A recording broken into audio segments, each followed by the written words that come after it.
Hello everyone, welcome back to the channel and back to Beacon Pines.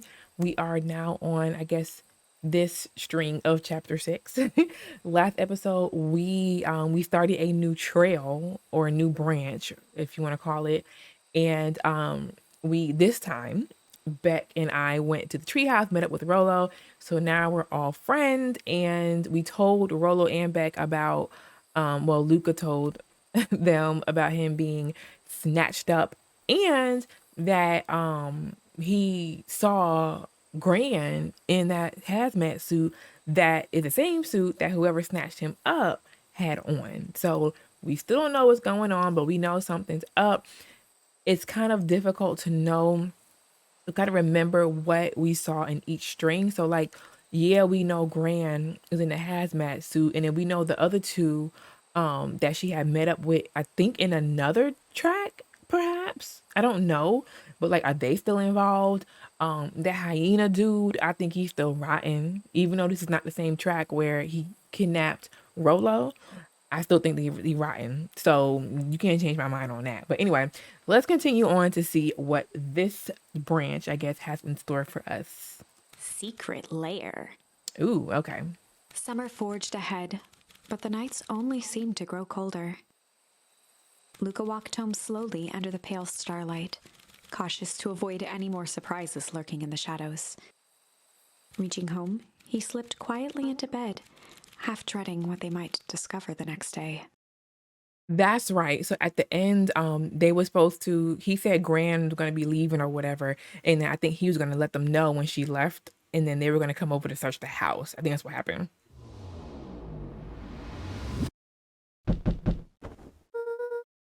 What time is it?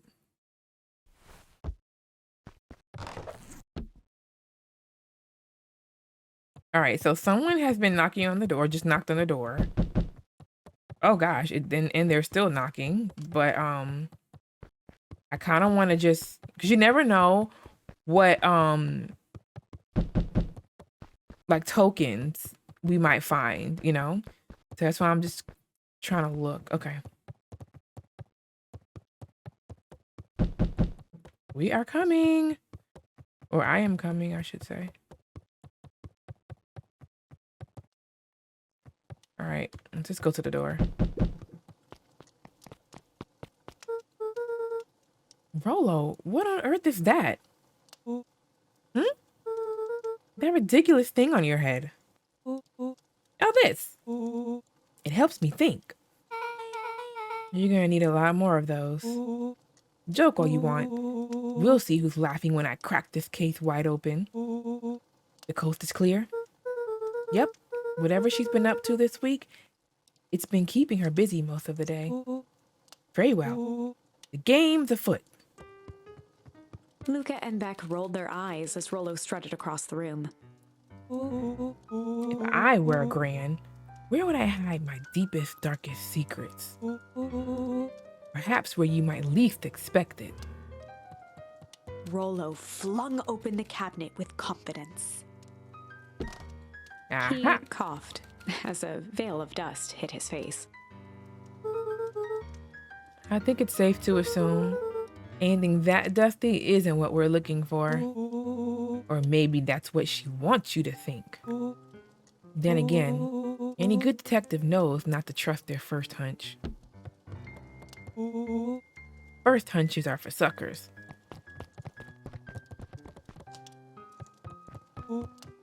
Eureka! She's lit a fire in order to burn the evidence. She keeps that fire going every day, Rolo. Drat. It may already be too late. Just think of the mounds of documents lost to ash. Okay. I'm gonna stop you right there. Can we just think for a moment? Luca, is there anywhere Gran doesn't want you to go? Yeah. The closet upstairs. So maybe it stands to reason that we should check there first. No dice, it's locked. Well, well, well. Look who stands to reason now. And I have no idea where the key is. If it really is important, then she probably keeps it with her. Anywhere else? She has her berry bushes. Who has ever thought? I am going to take this important thing and huck it in a bush.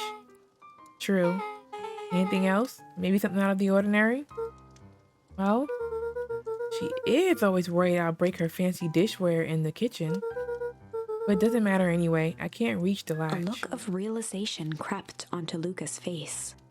All three kids snapped to glance at each other, then sprinted in turn toward the kitchen.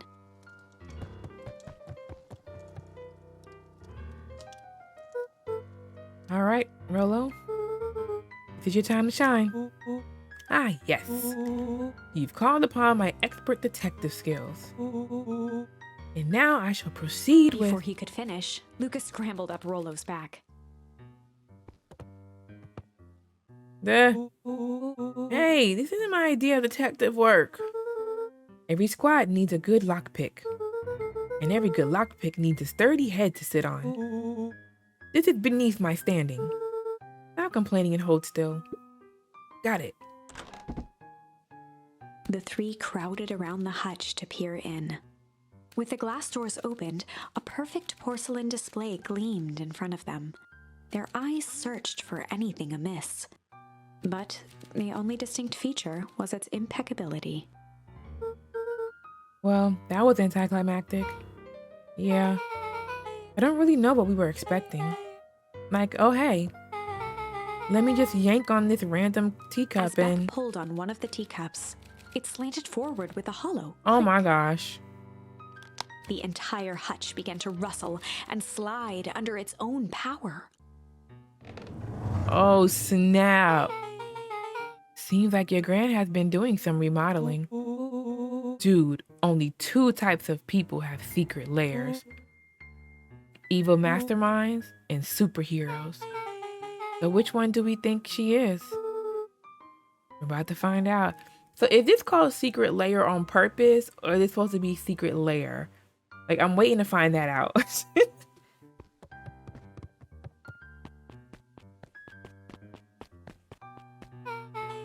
Okay, so more of an unhinged conspiracist vibe. Oh wow. Yeah, this cannot be good. We need to look around before jumping to conclusions. All right, it's our time now. I did see that, but I want to start over here. I'm weird like Luca that. jostled each cabinet drawer in turn. Only one was unlocked. He fingered through the filing cabinet, pausing at a bulging folder labeled Walter. For a long moment, he just stared at it. That his dad's name? What you got there? It's my dad. Looks like some of his old medical files. Your dad was a doctor? Luca nodded and caressed the label with his thumb. Well, aren't you gonna read it? Or are you gonna read it? Here, let me help.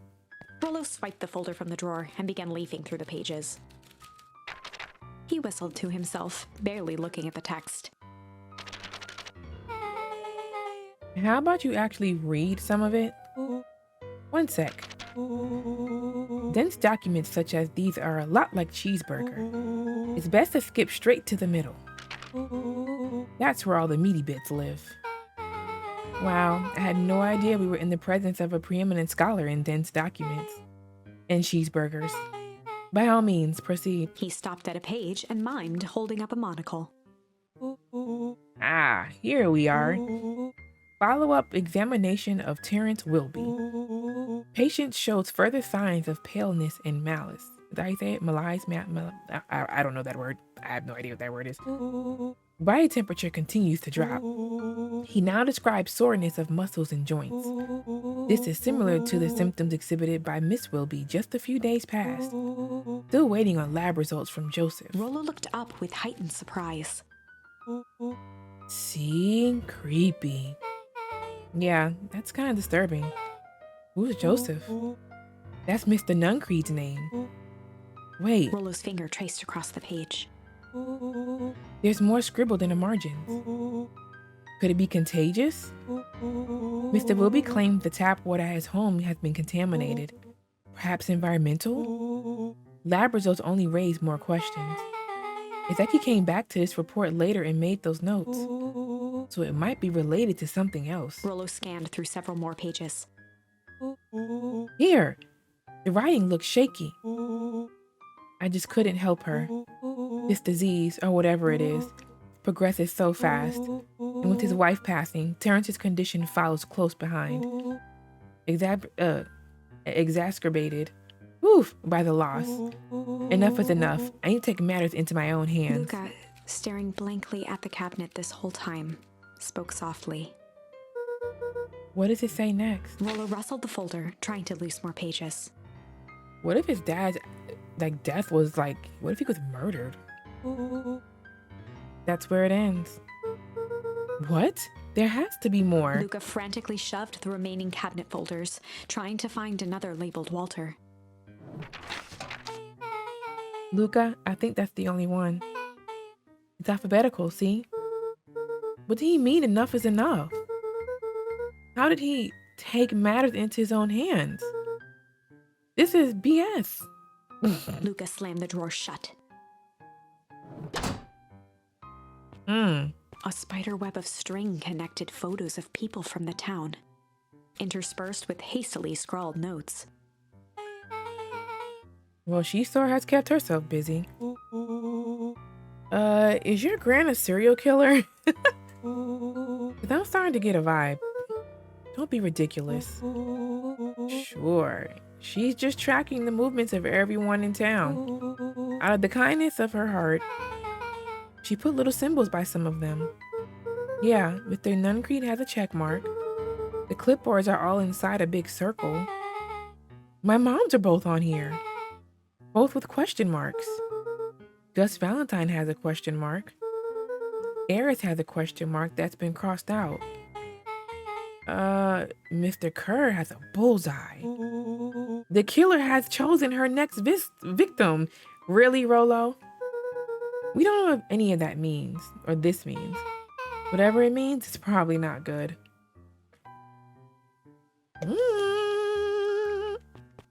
What is going on? Sorry, that was fun. What do we have here? Barrels marked caution explosive. And jam jars? That's enough jam to feed the whole town. What kind of incendiary jam is your gran making? Ooh. Okay. She wouldn't have had me walk around town delivering bombs, right? Only one way to find out. Rollo casually spun open a lid and dipped his finger in the jam. He lost his mind. Huckleberries. He smacked his lips. A hint of brown sugar. And ink? What? Rollo plunged his hand in the jar, fishing out a soggy slip of paper. Aha! Rollo offered the slimy note to Luca and licked his fingers clean. It's addressed to Miss Fratelli. A grand jam gram? It says, last night I used the disguise areas provided to scout the location. The timing window should be possible. Operation Sparkplug is a go. Oh man, are they doing a heist? Whatever it is, it can't be good. So more a bombshell than a bomb, am I right? You're new here, so I'll let it slide. But I'm the bad joke guy around here. Oh my goodness. Alright, we gotta go here now. They crowded around a worn-down old map of Beacon Pines. Whoa, this looks like a treasure map. Not every old map is a treasure map, Rollo. Yeah, but every treasure map is an old map. Can't fault that logic. Look, there's even a pathway drawn on it. It starts at the entrance to town. And if we follow it... Rollo carefully traced the path with his finger. It leads right to... He jabbed down at the end point. Town Square? That's the fountain in the middle of town. What a weird place to hide treasure. Rollo, that doesn't look like treasure to me. The end of the path on that map has the same symbols as the explosives over there. So it's not hiding treasure? A real bummer. Rolo, what's the thing you've been excited about for the past month? The festival. Oh, they haven't had the festival yet? That's right, because the branch that we went to the festival was the one where we got froze up and killed. Okay. Gulp. Did you just say gulp? This feels like a gulp kind of situation. Everyone will be gathered near the center of town. She's gonna blow up the festival? Not if we stop her.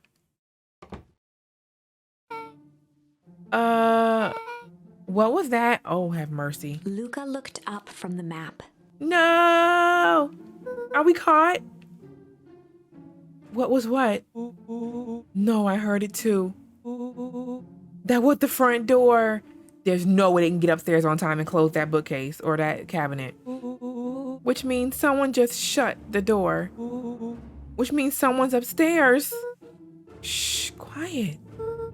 Hit the lights. Beck flicked off the light, and they became statues in the dark. Overhead, creaking floorboards bent under slow, deliberate steps.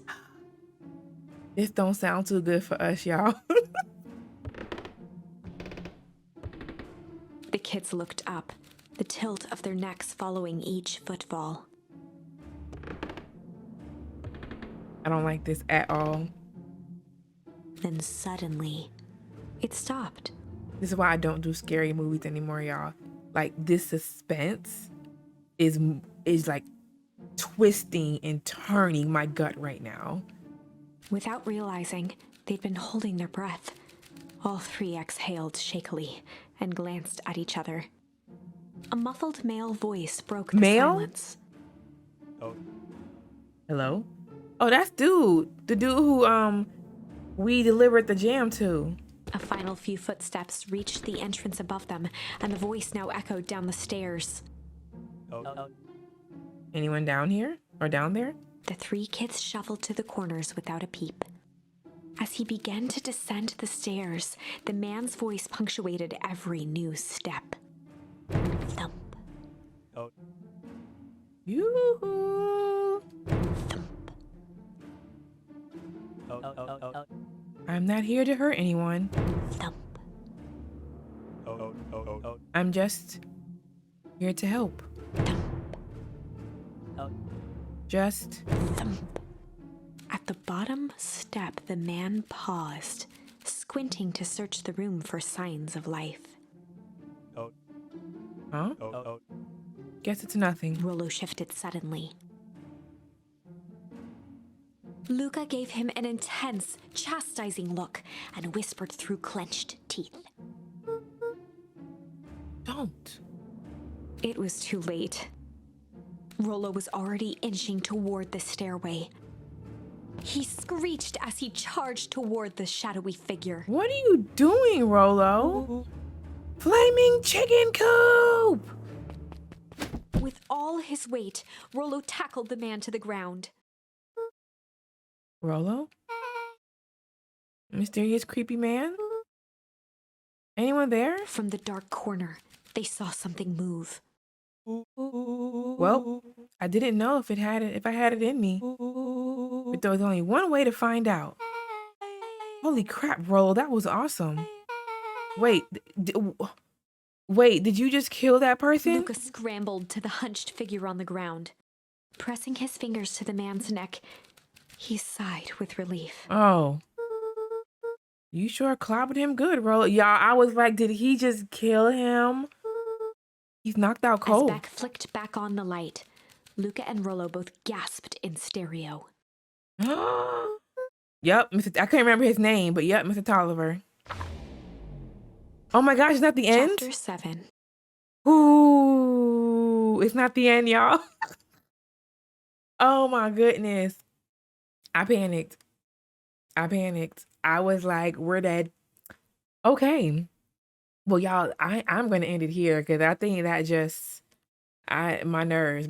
But since it's not a decision point, though, I think I'm going to continue recording. That's one thing. Okay. So that's one thing I'm trying to do. I know I have not been posting a lot. I haven't even been posting on social media. Just because things have been so busy, and when I do have time, I need to rest. I need to rest. So I have a vacation coming up in a couple of weeks. And my plan is to get caught up with like pre-recording, and then since I won't be working, um and then I can get back to posting more than twice a week. But for now, that's kind of just what I can do. It's what I can do right now. So but I definitely, Big Farm Story and Beacon Pines, I'm trying to stay on it and making sure I post those every single week. But anyway, y'all, all right, well, that's going to be it for today. I do hope you enjoyed it. If you did, please give it a big thumbs up, comment, and subscribe. If I see more, I'll talk to you all later. Bye.